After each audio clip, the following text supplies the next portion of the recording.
رب العالمین الرحمن الرحیم مالک یوم الدین ایاک نعبد و ایاک نستعین اہدنا الصراط المستقیم صراط الذین انعمت علیہم غیر المغضوب علیہم ولا الضالین آمین۔ رب اشرح لی صدری ویسر لی امری واحلل عقدۃ من لسانی یفقہوا قولی۔ اللہم الہمنا رشدنا واعذنا من شرور انفسنا۔ اللہم ارنا الحق حقا وارزقنا اتباعہ وارنا الباطل باطلا وارزقنا اجتنابہ۔ اللہم وفقنا لما تحب وترضى آمین یا رب العالمین۔ آج اللہ کا نام لے کے ہم دورہ ترجمہ قرآن کا آغاز کر رہے ہیں۔ پہلا رمضان بھی ہے، چاند ہو گیا ہے، اور میں سوچ رہا تھا آج میں 26 سال کے بعد لاہور میں دوبارہ دورہ ترجمہ قرآن کرا رہا ہوں۔ اس دوران ہر سال الحمدللہ اللہ نے توفیق دی ہوتا ہی رہا۔ ہاں، 2005 سال جو تھا جس میں زلزلہ آ گیا تھا، اس سال نہیں کر سکا تھا، لیکن 1998 میں یہاں ماڈل ٹاؤن میں جو قرآن اکیڈمی ڈاکٹر اسرار احمد رحمۃ اللہ علیہ کی قائم کردہ قرآن اکیڈمی، وہاں پہ میں نے کیا تھا۔ یہ وہ سال ہے کہ جس سال ڈاکٹر صاحب نے کراچی میں کیا، اور آج کل جو آپ کو ٹیلی ویژن پر اور زیادہ جو مشہور ہوا، یہ وہی 1998 ہی کا ان کا کراچی میں ریکارڈ کرایا گیا دورہ ترجمہ قرآن ہے، اور اس سال یہاں ان کی جگہ پہ قرآن اکیڈمی میں نے کرایا تھا۔ پھر اگلے سال سرگودا میں، پھر اس کے بعد مختلف جگہوں پہ ہوتا رہا، اور آج کوئی 26 سالوں کے بعد زمانہ گھوم کے پھر واپس یا میں گھوم کے واپس لاہور پہنچا۔ شروع میں ایک بات بتائی گئی ہے ترتیب کی، تو بس اس ترتیب میں یہ اضافہ کر دوں کہ کوشش یہ ہوگی عام طور پر کہ یعنی پہلی جو نشست ہوگی وہ 4 رکعت کا نصاب ہم مکمل کر لیا کریں گے۔ دوسری نشست میں کوشش کریں گے کہ 8 رکعت کا ہو جائے، اور پھر تیسری نشست میں بھی 8 رکعت کا ہو جائے۔ اس طرح ہم 3 نشستوں میں کیا کریں گے عام طور پر۔ معمول یہ رہے گا، کبھی کبھی اس میں تبدیلی بھی ہو سکتی ہے۔ سورہ فاتحہ یعنی افتتاحی صورت، فاتح ہوتا ہے نا کسی شہر کو فتح کرنے والا، تو فاتحہ اسی کی مؤنث ہے۔ تو پرانے جو شہر ہوتے تھے یعنی ان کی ایک ڈیفنس ہے، ان کا ایک پناہ ہے، اس پناہ کو جس نے توڑ دیا، دروازہ اس کا کھول لیا، تو وہ فاتح ہو گیا۔ تو فتح کرنے والا، کھولنے والا، یعنی کسی شہر کو اس کا ڈیفنس توڑ کر اسے فتح کرنے والا، یعنی اسے کھول دینے والا۔ تو فاتحہ کھولنے والی، یعنی قرآن مجید کی پہلی صورت، افتتاحی صورت۔ ویسے اس کے اور بھی نام ہیں، اور شافیہ ہے، کافیہ ہے، لیکن یہ کہ جو نام زیادہ معروف ہے وہ الفاتحہ ہے، افتتاحی صورت ہے۔ اس سورہ مبارکہ کا جو اسلوب ہے وہ دعائیہ ہے، یعنی یہ بنیادی طور پر دعا ہے، لیکن یہ کہ دعا کا بھی طریقہ کار اللہ تعالیٰ سکھا رہے ہیں، اور یہ دعا اس آدمی کی ہے اصل میں کہ جو حق کی تلاش میں ہو، جس کے اندر ایک بے چینی ہو، بے کلی ہو۔ اللہ تعالیٰ نے اسے عقل سلیم بھی دی ہو، فطرت سلیمہ بھی دی ہو، اور وہ حق کا متلاشی ہو۔ پھر جب وہ حق کو پا لے، جیسے حضرت لقمان نے پایا تھا، وَلَقَدْ آتَيْنَا لُقْمَانَ الْحِكْمَةَ أَنِ اشْكُرْ لِلَّهِ، یا اسی طرح جیسے حضرت سلمان فارسی گھومتے گھومتے کیسے نبی صلی اللہ علیہ وسلم تک پہنچے، تو جب ایسا شخص حق کو پا لیتا ہے تو اس کے جو دل کے جذبات ہوتے ہیں ان کی ترجمانی ہے کہ جو اللہ تعالیٰ نے ان الفاظ میں کی ہے۔ اور دیکھیں وہاں پہ بھی جو بات آئی تھی کہ ہم نے لقمان کو حکمت عطا کی کہ کر شکر اللہ کا، اور اس سورہ مبارکہ کا آغاز الحمدللہ سے ہو رہا ہے۔ تو یہ بالکل ایک ایسی ہی شخصیت کے جذبات کی ترجمانی ہے جس نے تلاش بسیار کے بعد حقیقت کو پایا ہو، اصل حقیقت کو پایا ہو۔ اس پر بھی اتفاق ہے کہ اس کی 7 آیات ہیں، اگرچہ کہ کون کون سی ہیں اس پہ تھوڑا سا اختلاف ہو گیا ہے، لیکن تعداد 7 ہونے پر سب کا اتفاق ہے۔ نماز کی یا جزو لا ينفق ہے، اس کے بغیر سمجھا جاتا ہے کہ نماز ہوتی نہیں، اگرچہ کہ اس کے پڑھنے کے طریقہ کار میں اختلاف ہو گیا ہے، لیکن یہ سب مانتے ہیں کہ سورہ فاتحہ کے بغیر نماز نہیں ہوتی۔ اس کے آخر میں آمین کہتے ہیں، اور یہ آمین کہنے کا، آمین کا مطلب ہے ایسا ہی ہو، یعنی یہ دعا ہے تو آخر میں یہ بات کہی گئی کہ آمین۔ اور ایسا ہی ہو. اور یہ مسنون ہے، یہ قرآن مجید کا حصہ نہیں ہے. آمین کا لفظ نبی صلی اللہ علیہ وسلم یوں کہتے تھے، اور آپ صلی اللہ علیہ وسلم کی اتباع میں امت بھی کہتی ہے. بسم اللہ الرحمن الرحیم. یہ بعض حضرات کی رائے میں یہ بسم اللہ شریف سورہ فاتحہ کا حصہ ہے، بلکہ جتنی صورتوں کے شروع میں یہ آئی ہے تو ان صورتوں کا حصہ ہے. دوسری رائے یہ ہے کہ ان کا حصہ نہیں ہے، یہ علیحدہ سے پڑھی جاتی ہے اور لکھا بھی ہوا ہے مصحف میں، لیکن یہ کہ اس صورت کا حصہ نہیں ہوتی.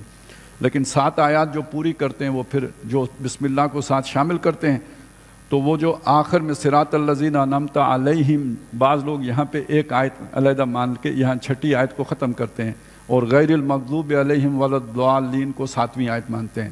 تو جو بسم اللہ کو اندر شامل کرتے ہیں وہ پھر ان دونوں کو ملا کے ایک آیت بناتے ہیں. تو اس طرح 7 پوری رہتی ہیں. تو پہلا جملہ تو ہے الحمدللہ رب العالمین.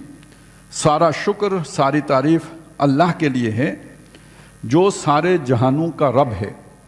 اب یہ شکر اور تعریف، یہ اصل میں حمد کے اندر یہ دونوں معنی پائے جاتے ہیں، شکر بھی اور تعریف بھی.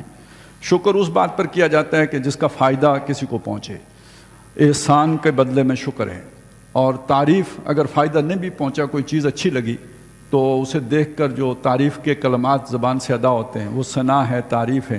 یہ سارے عربی کے زبان کے الفاظ ہیں. تو الحمدللہ، سارا شکر، ساری تعریف للہ، اللہ کے لیے ہے. رب العالمین، جو سارے جہانوں کا رب ہے، اور اس کا معنی یہ کیا گیا ہے کہ تمام مخلوقات کا رب ہے. اس لیے کہ جہانوں سے کیا مراد ہے، یعنی جو مختلف مخلوقات ہیں، یعنی ہر مخلوق ایک جہان ہے. چیونٹیوں کا اپنا جہان ہے، تو پرندوں کا اپنا جہان ہے، تو ہر مخلوق کا ایک جہان ہے. تو ساری مخلوق کا رب ہے. اور رب کے معنی کے اندر دیکھیے یہ معنی بھی شامل ہے کہ وہ پرورش کرنے والا، پالن ہار، نشو و نما دینے والا، ضرورتیں پوری کرنے والا، حاجت روائی کرنے والا، یہ مفہوم بھی شامل ہے. اور اس کے اندر مالک ہونے کا مفہوم بھی شامل ہے اور حاکم ہونے کا مفہوم بھی شامل ہے. مالک، رب الدار، گھر کا مالک، رب حاضل بیت، اس گھر کا مالک. تو مالک کا لفظ بھی اس کا مفہوم اس میں شامل ہے.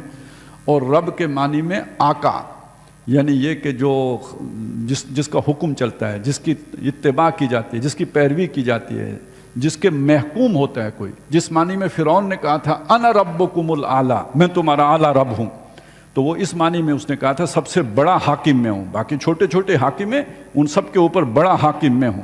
تو اس رب کے معنی میں یہ سارے مفہوم شامل ہیں. رب العالمین یعنی سب کی پرورش کرنے والا وہ ہے، سب کی ضرورتیں پوری کرنے والا وہ ہے، سب کی حاجت روائی کرنے والا وہ ہے. اور پھر اس سے آگے یہ کہ سب کا مالک وہی ہے، سب کی چوٹی اس کے ہاتھ میں، وہ مالک ہے. اور اسی کے اندر یہ بھی کہ سب کا حاکم وہی ہے، سب اس کے فرما بردار ہیں. ہر شے اللہ کے حکم کی جو ہے وہ اطاعت کر رہی ہے.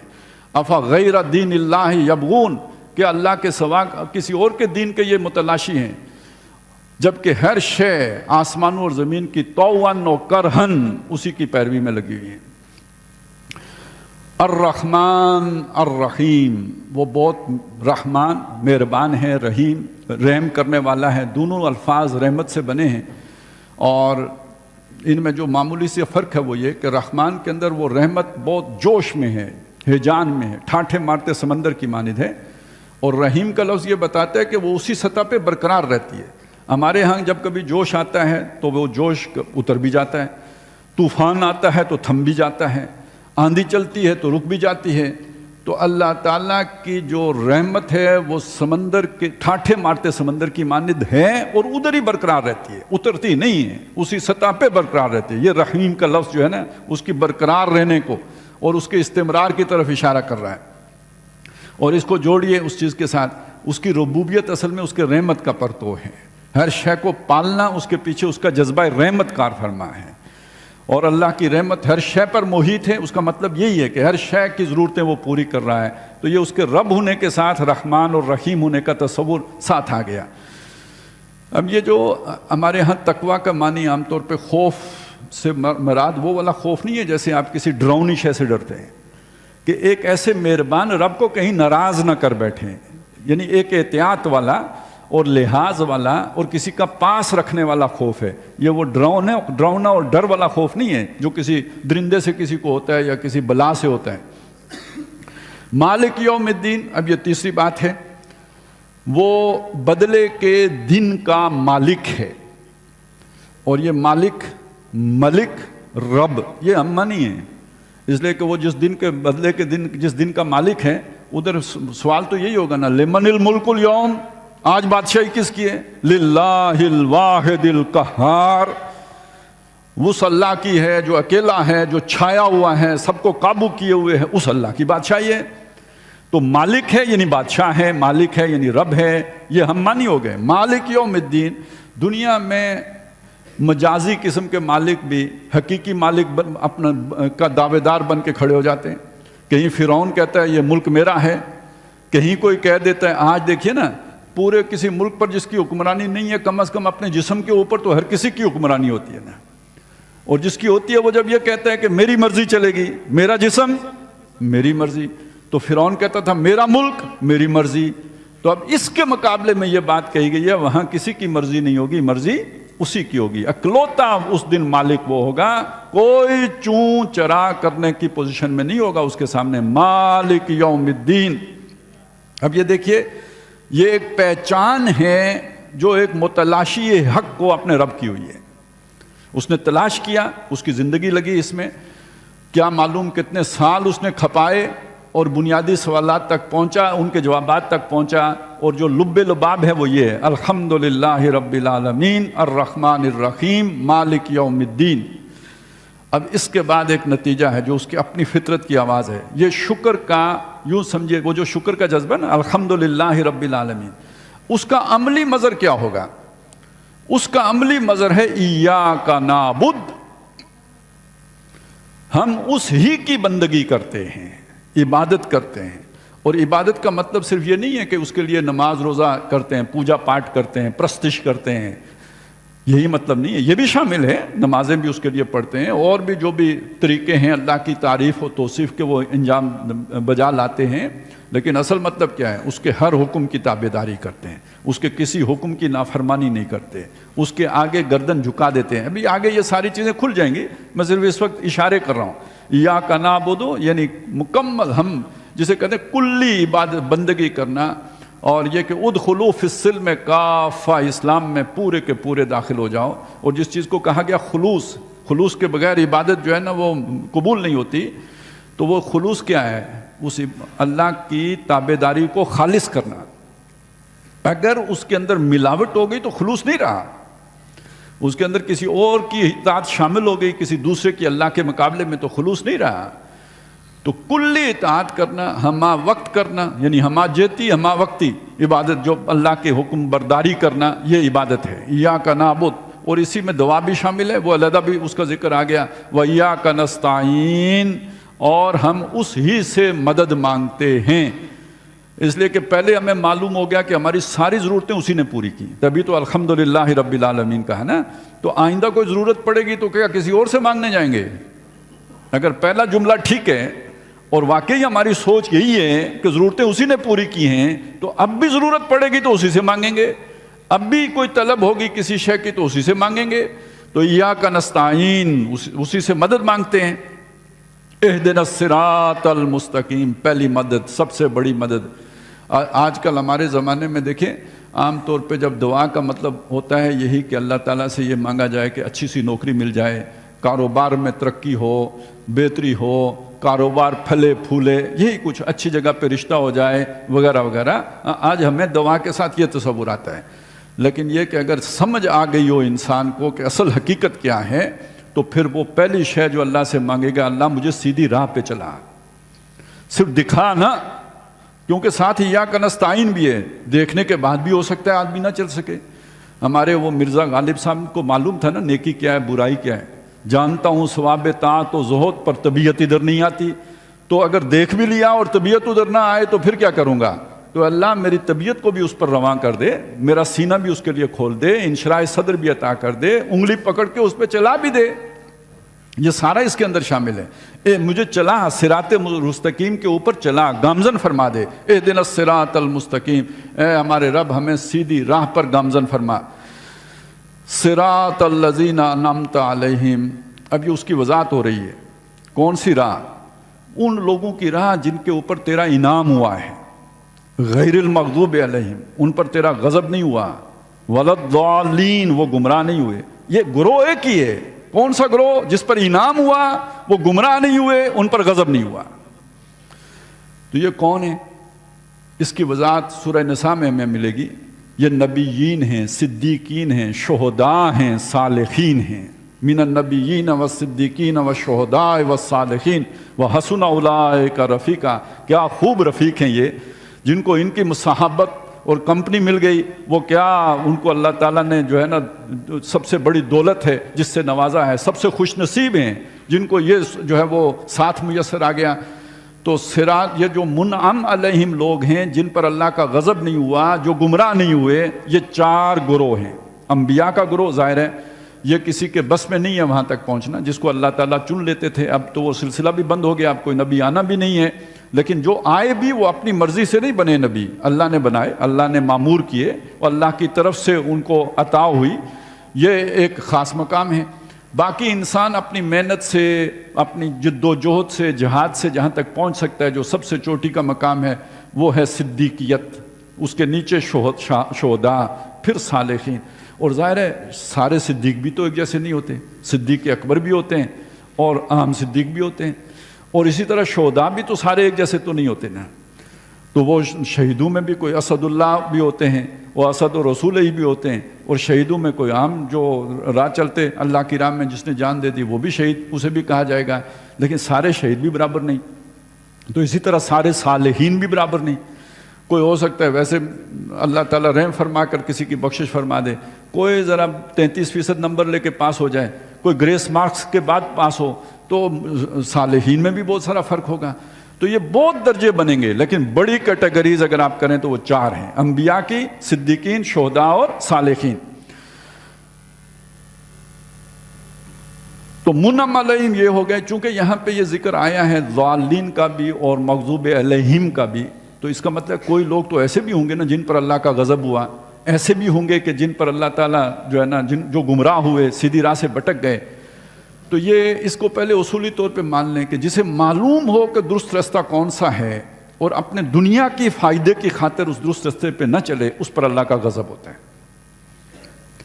اور جو کسی وجہ سے اسے معلوم نہ ہو، بھول گیا ہو، اس لیے کہ کسی ایسی نسل میں پیدا ہوا جہاں پر جو اندھیرا تھا تو وہ بھٹک رہا ہے، تو وہ پہلے سے بھٹک رہے تھے، یہ بھی ان کے ساتھ بھٹکتا چلا گیا، یا یہ کہ کسی جذبے کی، اللہ کی محبت کی شدت میں کوئی غلط قدم اٹھا لیا اس نے، جیسے کہ عیسائیوں نے رہبانیت اختیار کر لی تھی، ظاہر ہے اللہ کی ناراضگی کے لیے نہیں کی تھی، اپنے تئیں اللہ کو راضی کرنے کے لیے کی تھی۔ وَالرَّهْبَانِيَّةَ ابْتَدَعُوهَا مَا كَتَبْنَاهَا عَلَيْهِمْ، وہ رہبانیت انہوں نے اپنے اوپر خود لازم کر لی تھی، ہم نے فرض نہیں کی تھی، لیکن کیوں کی تھی؟ إِلَّا ابْتِغَاءَ رِضْوَانِ اللَّهِ، وہ اللہ کی رضا چاہتے تھے، زیادہ راضی کرنے کے شوق میں یہ ایک مشکل اپنے اوپر ٹوکرا اٹھا لیا۔ تو یہ گمراہ ہے جو صراط مستقیم اللہ نے بتائی ہے، زیادہ شوق میں اس سے باہر نکل گیا، جیسے گاڑی تیز رفتار جو ہے نا موٹر وے سے نیچے اتر جاتی ہے، تو یہ اس وجہ سے اتر گیا۔ تو گمراہ یہ بھی ہیں، ایک وہ گمراہ ہے جسے معلوم ہی نہیں تھا، ایک وہ ہے کہ جو زیادہ شوق کی وجہ سے گمراہ ہو گیا، تیز رفتاری میں گمراہ ہو گیا۔ تو پھر یہ بات علماء نے لکھی ہے کہ اس کا جو مصداق کامل ہے نا، ویسے تو میں بھی ہو سکتا ہوں، آپ بھی ہو سکتے ہیں، کوئی بھی ہو سکتا ہے، لیکن جو مصداق کامل ہیں وہ مغضوب علیہم کا مصداق ہیں یہود، جنہیں معلوم تھا یعرفونہ کما یعرفون ابناءہم، پھر بھی وہ ٹیڑے چلے۔ اور جو ضالین ہیں وہ نصارہ ہیں، اور یہ ان کے حوالے سے قرآن مجید میں نصارہ کے ضالین ہونے کا ذکر سورہ آل عمران میں، اور یہود کے مغضوب علیہم ہونے کا ذکر سورہ بقرہ میں 2 جگہوں پہ آ گیا ہے۔ یہ یہاں پہ ہم پہنچ کے یعنی یہ سورہ مبارکہ کا تو ترجمہ مکمل ہو گیا، لیکن یہ کہ میں چاہتا ہوں کہ یہاں پہ آپ کو ایک حدیث کا مفہوم آپ کے سامنے عرض کروں کہ نبی صلی اللہ علیہ وسلم نے جو نماز ہے نا، اس کو سورہ فاتحہ ہی قرار دیا ہے، یعنی گویا آپ صلی اللہ علیہ وسلم نے نماز جس چیز کو قرار دیا ہے وہ سورہ فاتحہ ہے۔ وہ اس لیے کہ آپ نے فرمایا کہ اللہ تعالیٰ یہ فرماتا ہے، یعنی یہ حدیث قدسی ہے کہ قسمت الصلاۃ بینی و بین عبدی نصفین، میں نے نماز کو اپنے اور اپنے بندے کے درمیان 2 برابر حصوں میں تقسیم کر دیا۔ اس کے بعد جو اس کی تفصیل ہے وہ یہ ہے کہ جب بندہ کہتا ہے الحمدللہ رب العالمین تو اس کے جواب میں اللہ تعالیٰ فرماتا ہے حمدنی عبدی، میرے بندے نے میری حمد کی ہے۔ جب بندہ کہتا ہے الرحمن الرحیم تو اس کا جواب دیتا ہے اللہ تعالیٰ اور فرماتا ہے کہ اثنا علی عبدی، میرے بندے نے میری ثنا کی ہے۔ جب بندہ کہتا ہے مالک یوم الدین تو جواب میں اللہ تعالیٰ فرماتا ہے مجدنی عبدی، میرے بندے نے میری بزرگی بیان کی ہے۔ اب آپ سوچیں، آپ اگر اس طرح سوچ کے نماز پڑھ رہے ہوں تو گویا اللہ کے ساتھ ہم کلام میں مکالمہ ہو رہا ہے یا نہیں ہو رہا؟ آپ کہہ رہے ہیں، جواب آ رہا ہے۔ پھر یہ کہ جب بندہ کہتا ہے ایاک نعبد و ایاک نستعین تو اس کے جواب میں اللہ تعالیٰ فرماتا ہے ھذا بینی و بین عبدی، یہ میرے اور میرے بندے کے مابین ہے۔ وَلِعَبْدِ مَا سَأَلَ، اور میرے بندے کے لیے وہ ہے جس کا اس نے سوال کیا۔ اب دیکھیے یہاں پہ سوال ایک ہے، وہ کیا ہے؟ ایاک نستعین۔ اصل میں تو سوال والی بات یہ آئے گی، وہ آگے آئے گا۔ اور اصل میں جو اس نے عہد کیا وہ کیا ہے؟ ایاک نعبد، یہ اللہ کا حصہ ہے۔ تو یہ والی جو آیت ہے نا، یہ درمیانی آیت ہے۔ 3 آیتیں پہلے کر لیں، 3 آیتیں بعد ہو جائیں گی، تو درمیان والی جو آیت ہے اس کے 2 حصے ہو گئے۔ ایاک نعبد کو علیحدہ کر دیں، ایاک نستعین کو علیحدہ کر دیں۔ تو ایاک نعبد جیسے وہ پہلے الحمدللہ رب العالمین، یہ کس کے لیے کہا گیا؟ اللہ کے لیے کہا گیا، یہ اللہ کا حصہ ہوا۔ الرحمن الرحیم، یہ بھی مالک یوم الدین بھی، اور اس کے ساتھ جوڑ دیں ایاک نعبد، یہ اللہ کا حصہ ہو گیا۔ ایاک نستعین سے آگے شروع کریں، یہ بندے کا حصہ ہے۔ اور اہدنا الصراط المستقیم صراط الذین انعمت علیہم غیر المغضوب علیہم ولا الضالین، تو اللہ فرماتے ہیں یہ ھذا لعبدی، یہ میرے بندے کا حصہ ہے۔ وَلِعَبْدِ مَا سَأَلَ، اور میرے بندے نے جس کا سوال کیا میں نے اسے دیا۔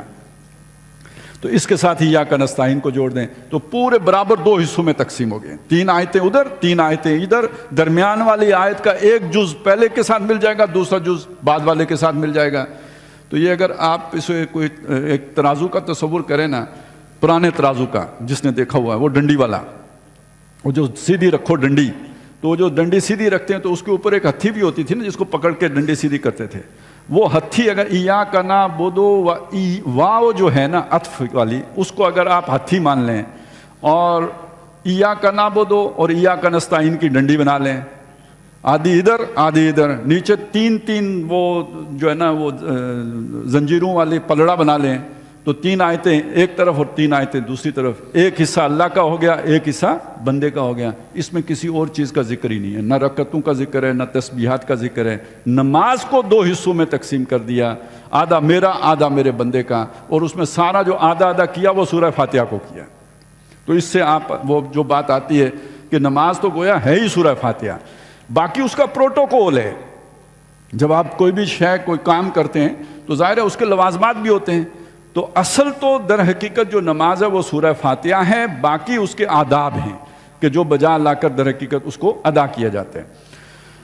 اب آتے ہیں ہم سورہ بقرہ۔ یہ جو سورہ فاتحہ تھی یہ مکی ہے، اور یہ نبی صلی اللہ علیہ وسلم پر پہلی مکمل سورت تھی جو نازل ہوئی۔ 7 آیات ہیں، اس سے پہلے 7 آیات اور بھی نازل ہوئی، 4 آیتیں 4 مقامات سے، لیکن یہ کہ وہ صورتیں نہیں تھی پوری، وہ ان کا ایک حصہ تھا، جزء تھا۔ یہ مکمل صورت تھی جو پہلی آپ صلی اللہ علیہ وسلم پر نازل ہوئی، ترتیب میں 5ویں نمبر پر ہے یا 6 نمبر پر، لیکن یہ کہ مکمل صورت پہلی۔